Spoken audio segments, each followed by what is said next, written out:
नमस्कार, आप देख रहे हैं रिपोर्टर मैडम और मैं हूं आपके साथ अग्रमा जादौन। अब तक की सबसे बड़ी खबर भारतीय राजनीति से, जहां एक ऐसा सियासी भूचाल आया है जिसने न सिर्फ आम आदमी पार्टी को हिला दिया है बल्कि पूरे देश की राजनीति की दिशा बदलने के संकेत दे दिए हैं। जी हां, ये सिर्फ एक दल बदल की खबर नहीं है, ये एक बड़ा राजनीतिक मोड़ है और इसके केंद्र में है आम आदमी पार्टी के प्रमुख चेहरे राज्यसभा सांसद राघव चड्ढा। 24 अप्रैल 2026 ये दिन अब उस दिन के रूप में याद किया जाएगा जब आम आदमी पार्टी के भीतर की दरारें खुलकर सामने आ गई। राघव चड्ढा ने एक प्रेस कॉन्फ्रेंस कर दावा किया कि आपके 10 में से 7 राज्यसभा सांसद पार्टी छोड़कर नरेंद्र मोदी के नेतृत्व वाली भारतीय जनता पार्टी में शामिल हो रहे हैं। जी हाँ, यह ऐलान होते ही राजनीतिक गलियारों में हलचल मच गई। टीवी डिबेट से लेकर सोशल मीडिया तक हर जगह बस इसी खबर की चर्चा होने लगी। राघव चड्ढा के साथ जिन नामों का जिक्र किया गया उनमें संदीप पाठक, अशोक कुमार मित्तल, हरभजन सिंह, विक्रमजीत सिंह साहने, स्वाति मालीवाल और राजेंद्र गुप्ता जैसे बड़े चेहरे शामिल बताए जा रहे हैं। कुछ सांसद प्रेस कॉन्फ्रेंस में मौजूद रहे जिससे इस दावे को और मजबूती मिली, जबकि कुछ ने अभी तक सार्वजनिक रूप से खुलकर कुछ नहीं कहा है। इससे सस्पेंस और भी बढ़ गया है। क्या सभी सच में बीजेपी में शामिल हो चुके हैं या अभी कुछ और मोड़ बाकी है?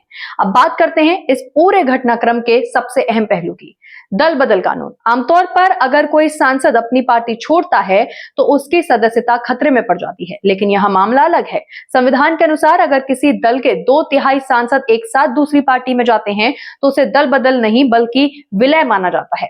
यहाँ 10 में से 7 सांसद यानी कि 2/3 से ज्यादा एक साथ जाने की बात कही जा रही है। यानी ये कदम न सिर्फ राजनीतिक बल्कि कानूनी तौर पर भी काफी सोच समझ कर उठाया गया लगता है।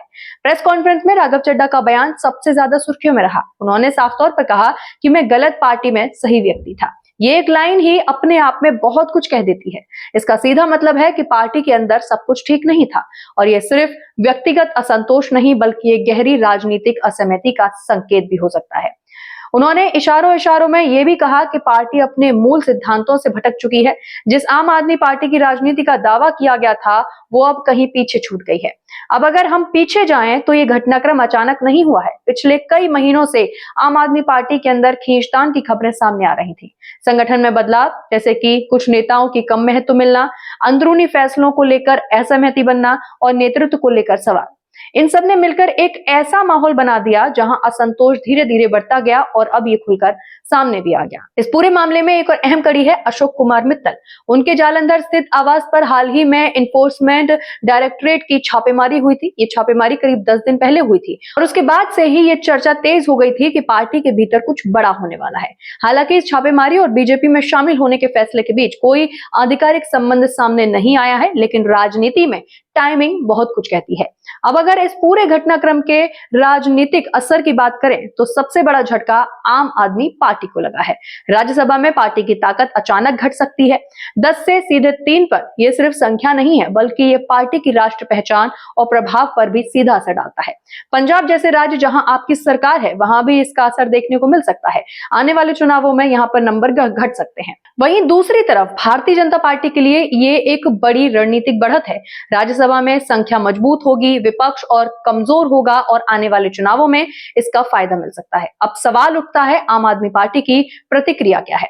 पार्टी ने इस पूरे घटनाक्रम को विश्वासघात बताया है। आपका आरोप है कि बीजेपी लगातार विपक्षी दलों को तोड़ने की कोशिश कर रही है और ये उसी का हिस्सा है।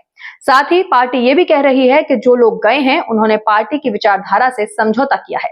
लेकिन राजनीति में सच्चाई अक्सर कई परतों में छिपी होती है। क्या ये सिर्फ सत्ता की राजनीति है या फिर वाकई पार्टी के अंदर कुछ ऐसा चल रहा था जिसने नेताओं को ये कदम उठाने पर मजबूर कर दिया?